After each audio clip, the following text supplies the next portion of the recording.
म्हणून झालं बरं का 50 वर्ष. त्याचं कारण असं आहे, कोणते साहेब मरण काय आहे ते मी पाहिजे. पानाच्या दुकानावर व्यवसाय करत असताना अण्णा तुम्ही म्हणले, कोणतरी म्हणले, हा मला वाटतं तुम्हीच म्हणले, त्यांनी पानाला चुना लावला आणि नंतर थांबले. नंतर विद्यार्थ्यांना वाज घातला. मला वाटतं आता पुढचं काय माहिती मी काय करतो आता परत पानाला चुना लावलं विद्यार्थ्यांना नाही चुना लावलं. कोलते साहेब नेहमीच म्हणतात की एक पिढी करते जगदीश, तू अलर्ट राहिलं पाहिजे. एक पिढी करते, तू अलर्ट राहिलं पाहिजे. त्या दृष्टिकोनातून ते केलं पाहिजे. सर माझा पहिला पगार पण झाला नव्हता आणि मला अटॅक आला. मरण काय असतं 2च मिनिटात सांगतो. तुमचं हृदय बंद पडतं ना, त्यावेळेस एक अंधारी खोली असते आणि त्या अंधाऱ्या खोलीतून एक छोटासा प्रकाश येत असतो. तुमचा जोर जोरात श्वास चालू असतो. तुम्ही त्याच्या पाठीमागे पळत जाता आणि नंतर तो जो किरण असतो, तो प्रकाश असतो, तो सुद्धा बंद होतो. तो असतो हृदयविकाराचा अटॅक. माझं सुदैव असं की मी त्याच्यात सावरलो आणि त्याच्यानंतर ठरवलं की प्रत्येक दिवस या ठिकाणी जेजुरी पोलीस स्टेशनचे PSI उदय पवार आलेले आहेत. आपल्याला विनंती आहे की आपण स्टेजवर यायचं. उदय पवार साहेब या सर. त्याच्यानंतर मात्र प्रत्येक दिवस हे जगत राहिलं. माझे या ठिकाणी वर्गमित्र आलेले आहेत. पवार साहेबांचं आत्ता नाव घेतलं. त्याच्यानंतर सचिन दाते आहेत. आमचे सगळ्याच वर्गमैत्रिणी आहेत, सगळ्या आहेत. आत्ता आम्ही आजी आजोबा चांगल्या बऱ्यापैकी झालेले आहोत. तुमचं प्रतिनिधित्व मी कुठं करत नाही, कारण तुम्ही मुळातच हुशार होता. मला वाटतं ताकवले सरांनीच विचारलं तुम्ही शाळेत त्यांचा कधी असं सत्कार केलाय का? नाही हो, शाळेत कधीच सत्कार केला नाही, काय नाही झालं. शाळेत फार उन्हाळी विद्यार्थी होतो, इतका उन्हाळी विद्यार्थी होतो. आपण प्रतिज्ञा म्हणतो भारत माझा देश आहे, मी म्हणायचो भारत तुझा देश आहे. सारे भारतीय माझे बांधव आहेत, मी म्हणायचो सारे भारतीय तुझे बांधव आहेत. अशा प्रकारचे उन्हाळ्या करायचो. एक दिवस आमच्या शिक्षकांनी पकडलं, एवढं मारलं की मग चोरी पकडली गेली. इथं मी समजू शकतो, कारण की कायमच बॅक बेंचर होतो. कसं तरी 10वी वगैरे झालं, 12वीचं शिक्षण माझं झालं नाही. इथं बसलेलं आहेत MG जगताप. त्यांनी सांगितलं की अरे तू यशवंतराव चव्हाण मुक्त विद्यापीठाला ॲडमिशन घेतो का? मी म्हणलं घेतो. आणि यशवंतराव चव्हाण मुक्त विद्यापीठाला ॲडमिशन घेतलं. सर त्यावेळेस माझी मुलं शाळेत जात होती आणि शाळेत गेल्यानंतर त्याच्यानंतर शिक्षण झालं, MA झालं, MA सासवडला झालं. आणि काय आश्चर्य, बरोबर 55% मार्क पडले. एक्झॅक्ट 55 नाही, 54.99 55.1. मग मला सांगितलं की तू सेटनेटची परीक्षा देऊ शकतो. भाऊ गुरु आहेत, ते म्हणले की सेटनेटची परीक्षा अशी असते. SD स्टँडवर पाण्याच्या दुकानावर एकदा नापास, 2दा नापास, 3दा नापास, 4 वेळा नापास, 5 वेळा नापास, 6 वेळा नापास, 7 वेळा नापास. एखाद्याने विषय सोडून दिला असता. सर मी 8 वेळेस पास झालो. त्यावेळेस सेटचा निकाल लागला होता 0.75%. 400 मुलांमध्ये एक जण पास झालता. भाऊंनी बातमी लावली होती, तुम्ही बातमी लावली होती. कोर्टे साहेबांचं मला दुसऱ्या दिवशी दादाकडून पत्र आलं, अभिनंदन, भेटायला गेलो. तर त्यांचं पहिलं वाक्य होतं, मला वाटतं दत्ताना, मी त्यांना भेटायला गेलो. दत्ताना माझ्या घराच्या शेजारी राहतात. साहेब असं मी पास झाल्यानंतर कोर्टे साहेबांचा स्वभाव किती मुश्किल आहे. अरे म्हणले तुझं वर्तमानपत्रामध्ये फोटो असताना तसा तू दिसत नाही, तुझी तब्येत फारच आहे. नंतर त्यांनी सांगितलं की तू अर्ज वगैरे कर. सगळं झालं. माझं नशीब बघा, मी अनेक ठिकाणी अर्ज केले, परंतु मला कुठेही नोकरी भेटत नव्हती, काही भेटत नव्हतं. मात्र आपल्या पुणे जिल्हा शिक्षण मंडळामध्ये पुरंदरचे सुपुत्र सतीश भाऊ उरसळ हे सचिव होते आणि त्यांनी मला बोलून घेतलं आणि किरणकुटला काम करतो का म्हणून विचारलं.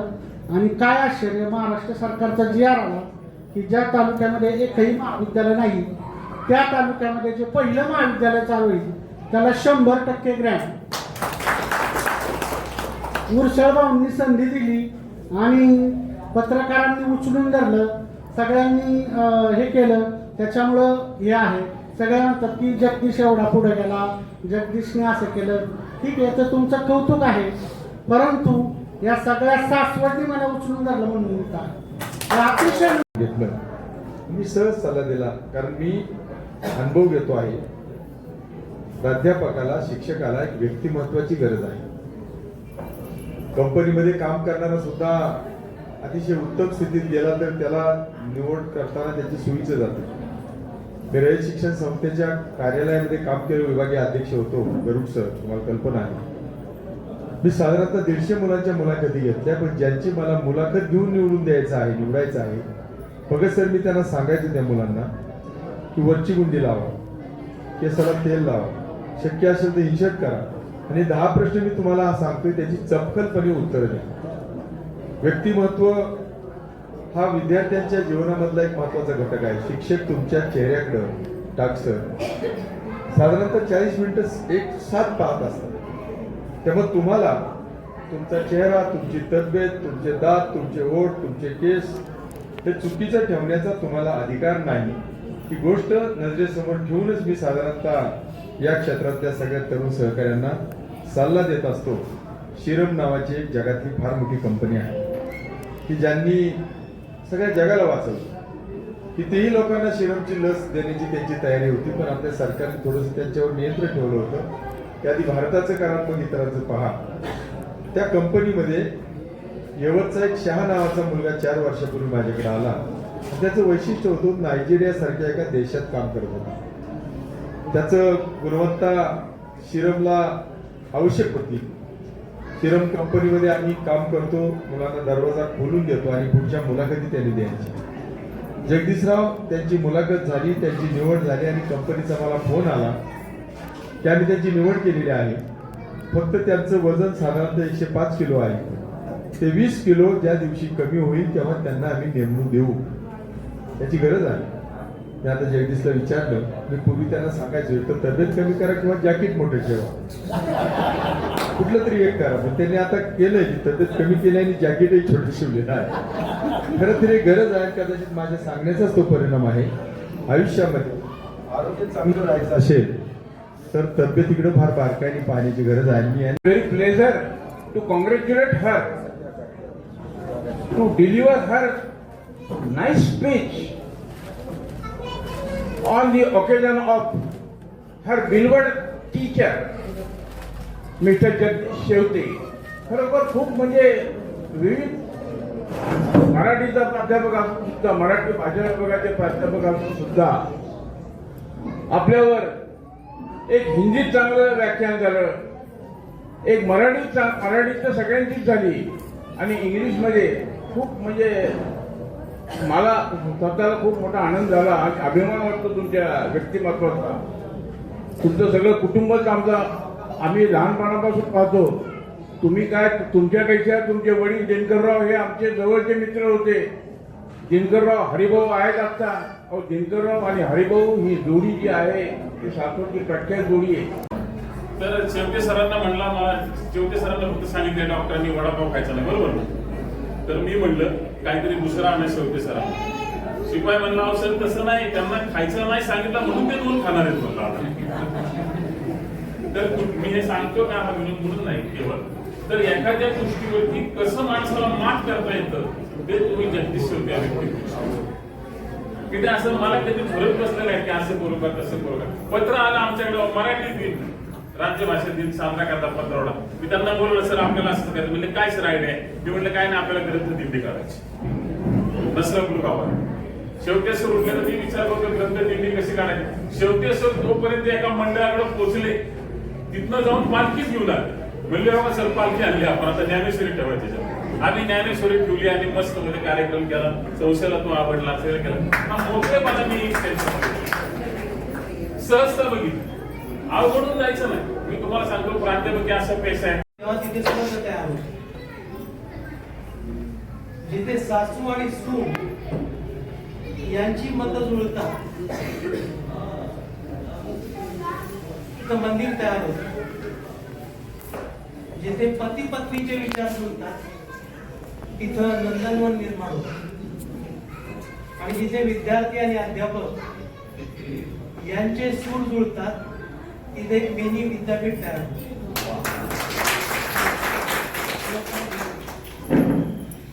जगदीश सर माझे विद्यार्थी आहेत, कवी केशव माझे विद्यार्थी आहेत. त्यानंतर जगदीश सरांचे विद्यार्थी इथे आहेत. तर हा एक विद्यापीठाचा स्नेह मेळावा, अभिष्ट चिंतन मेळावा इथे जमा झाला. एकदा बाल विज्ञान मेळावा भरला होता आणि त्या मेळाव्याच्या उद्घाटनासाठी डॉक्टर अब्दुल कलाम उपस्थित होते. योगायोग असा की त्या बाल वृंदामध्ये एका मुलाचा वाढदिवस होता. त्या मुलाचा बर्थडेचा केक त्या मुलाने आणि अब्दुल कलाम यांनी कापला. अब्दुल कलामांना मुलं खूप आवडली. ज्याचा वाढदिवस साजरा केला त्या मुलाने, मुलं खूप जिज्ञासू होता, त्या मुलाने अब्दुल कलामांना एक मार्मिक प्रश्न विचारला, what is mean by birthday? बर्थडेचा अर्थ काय आहे? तेव्हा त्यांनी सांगितलं, आपल्या आयुष्यातील एकमेव असा दिवस की ज्या दिवशी मुलाचा आवाज ऐकल्यावर आई हसते. त्यानंतर एकही दिवस असा येत नाही पुन्हा की मुलाचा रडण्याचा आवाज ऐकल्यावर आई हसते. असा मला दिवस येईल. माणूस आहे बघा, त्या नागणे सरांना त्यांनी सांगितले माझा त्या ठिकाणी सांगा काय मी काय केलं, म्हणजे तुमचं माझं योगदान काय आहे. अहो एवढा मोठा माणूस कोण सांगतोय? भाऊनी सांगितलं त्या ठिकाणी त्यांचं योगदान काय आहे. आणि म्हणून भरपूर बोलण्यासारखं आहे. म्हणून 720 पानांचा ग्रंथ त्याला तुम्हाला ह्या वाटलं वाचताना त्या ठिकाणी आपल्याला सुद्धा पाहिजे होता त्या ठिकाणी. बरं एकदा करू आपण, त्याला काय बरं एकदा त्या ठिकाणी जास्त न बोलता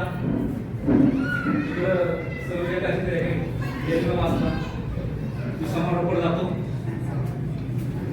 डॉक्टर दादा आलेले आहेत. दादांचं एका ठिकाणी इथं स्वागत आहे. दादा एकच मिनिट राहिलेले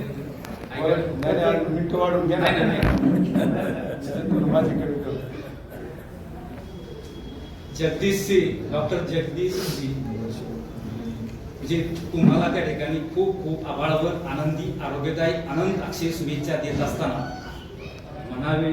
मनाविषयी वाटते केशवास, मनाविषयी वाटते केशवास. आप जीवो हजारों साल, आप जीवो हजार साल में दिन हो 50,000, साल में दिन हो 50,000. लेकिन ये सब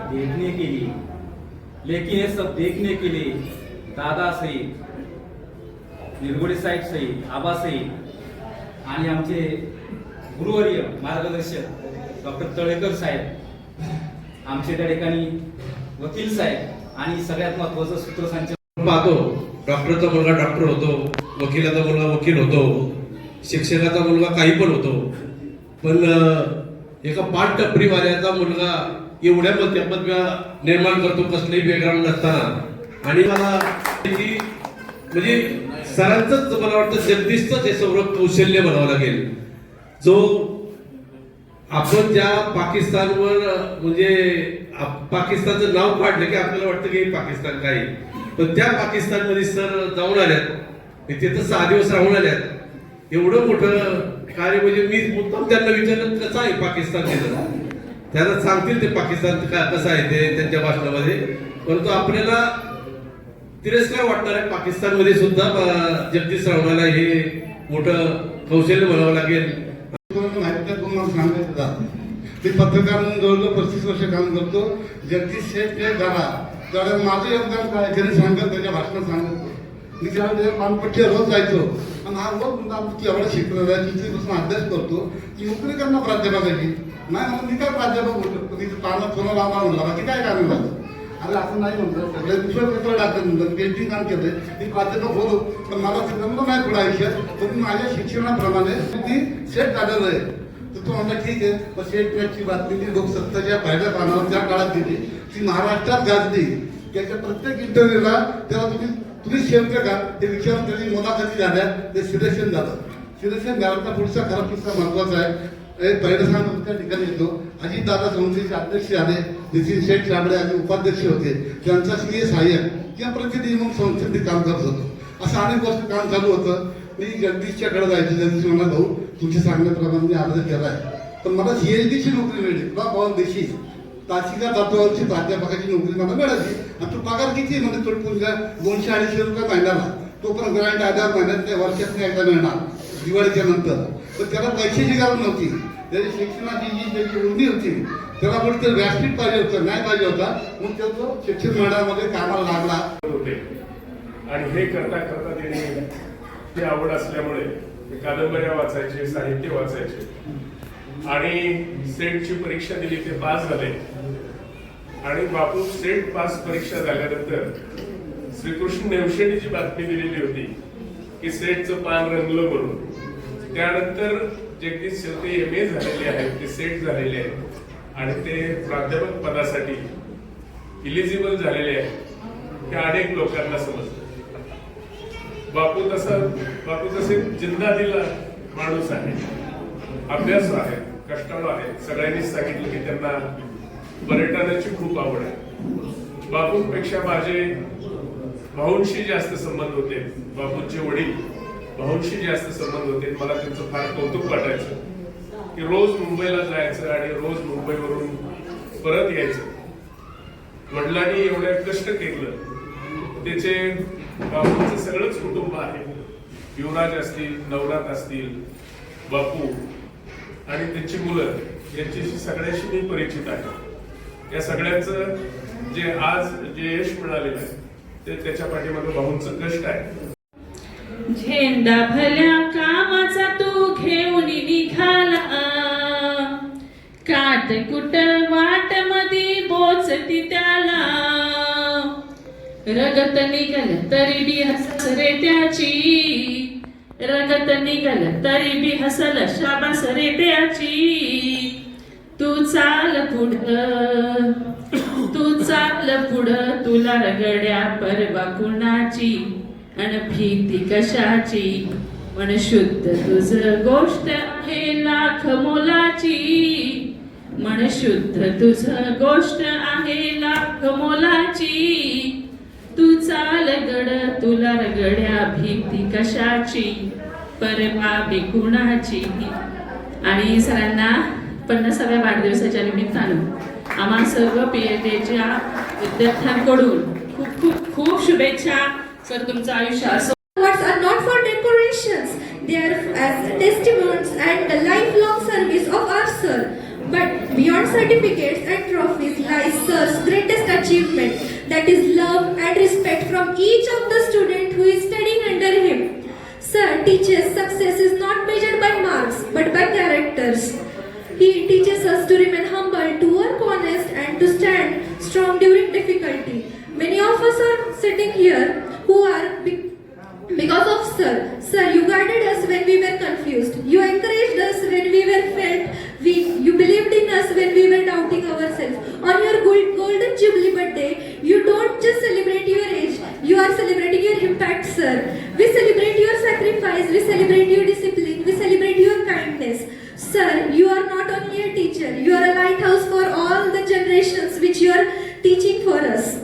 May your journey be ahead filled with the health, peace and continued with the inspiration. May you touch many more lives and create countless success stories. Respected sir, before I end, I want to speak not just as a student but as many life you have quietly shaped. Sir, today you celebrate your 50th birthday, but for us you are a timeless. You didn't teach us the only subject, you taught us courage when we were afraid, hope when we were felt lost and strength when we felt weak. Many times you entered in our classroom and I felt, oh my God, this sir having a spark in his words. When you wrote by your handwriting, I was shocked that you have most beautiful handwriting I have ever seen. ते स्वतः करतात, त्याच्यामुळे माझ्यासारख्या साध्या डॉक्टरांनी त्यांना काय अभिषेचन करावं. खरं तर त्यांना डॉक्टर पदवी बी आहे, त्यांना पर्यटनाची खूप आवड आहे. मला तर खूप म्हणजे त्यांचा हेवा वाटतो. त्यांचे घरचे त्याला एकट्याला कसे सोडतात हेच मला घडलेलं थोडंच आहे. कारण खरं 10 दिवस एकटे काढून जातोय हे खरं आपल्यासारख्या लोकांना जमत नाही. खरं तरी ते त्यांचा प्रपंच सोडून, त्यांचा व्यवसाय करून, त्यांचं नोकरी करून सुद्धा ते जातात. त्यासारखं खरं भाग्यवान जर तुम्ही जाल, ह्या भाग्यावरचा अर्थ खरं तुमच्या शब्दापासूनच, तुमच्या ह्याच्या व्यक्तीपासूनच मी होतो, म्हणायला काही हरकत नाही. मी परत एकदा वाढदिवसाला खूप खूप शुभेच्छा देतो. नातेवाईक या ठिकाणी उपस्थित आहेत. खरं तर मोठमोठे वाढदिवस होतात, शंका नाही, परंतु आपुलकीने येणारी माणसं आणि जमा केलेली माणसं यात फरक असतो. सर फार काही या ठिकाणी बोलणार नाही, कारण युवराज आणि आम्ही बरोबर होतो आणि तुमच्या कुटुंबाचा तसा युवराजमुळे माझा जवळचा परिचय आणि मग एक चांगलं कुटुंब समाजात नेहमी चांगली दिशा देण्याचं काम अगदी कष्टाने तुम्ही सगळ्यांनी जे कुटुंब उभं केलं. खरं तर हे देखील सासवडकरांना एक दिशा देण्याचंच काम त्या निमित्ताने उभं राहिलं. याबद्दल आमच्यासारख्याच्या मनामध्ये शंका नाही. तुमच्या हा वाढदिवसाला येताना खरंच मनापासून आनंद होतोय. आपल्याला 50व्या वाढदिवसानिमित्त मनापासून शुभेच्छा देतो. बहुतांची या लाडक्या लेखीचं वर्णन करत असताना खऱ्या अर्थाने सर तुम्ही जसं शिक्षण घेतलं, पण तुम्हाला पुणे जिल्हा शिक्षण मंडळाने खऱ्या अर्थाने आयुष्याला कलाटणी दिली. त्या पुणे जिल्हा शिक्षण मंडळाच्या खऱ्या अर्थाने युवलेसे रोप लावी येण्याद्वारे त्याचा वेलू गेला गगनावरी. हे रोपट लावणारे, वाढवणारे आणि खऱ्या अर्थाने अध्यक्ष म्हणून योग्य धुरा सांभाळणारे महाराष्ट्र राज्याचे माजी उपमुख्यमंत्री खऱ्या अर्थाने दादा आपल्या आज नाही, ही मनाला अतिशय हेलावणारी बातमी आहे. महाराष्ट्राच्या प्रत्येक कुटुंबामध्ये दुःखाचा डोंगर आहे, पण वाढदिवसा दिवशी दादांना देखील आठवलं पाहिजे. खऱ्या अर्थाने दादांनी प्रत्येकाचा संसार पुणे जिल्हा शिक्षण मंडळाच्या माध्यमातून फुलवला. महाराष्ट्राच्या कानाकोपऱ्यात राजकीय, सामाजिक, शैक्षणिक, औद्योगिक, कला, क्रीडा, सांप्रदायिक क्षेत्रामध्ये खऱ्या अर्थाने आदराचं, हक्काचं स्थान म्हणजे आमच्या दादांचं होतं. म्हणून दादांचं देखील आजच्या ह्या 50व्या वाढदिवसानिमित्त आपण स्मरण करूया आणि पुणे जिल्हा शिक्षण मंडळाच्या जेवढ्या शाखा आहेत तेवढ्या सर तुम्ही पिरंगुट सारख्या शाखेपर्यंत तुम्ही सेवा दिली आणि एवढं करत करत सर कशी तुमची 34 वर्षाची सेवा पूर्ण झाली हे देखील आम्ही सहज इतिहासावरती, आम्ही या पानावरती आम्ही नजर टाकतो.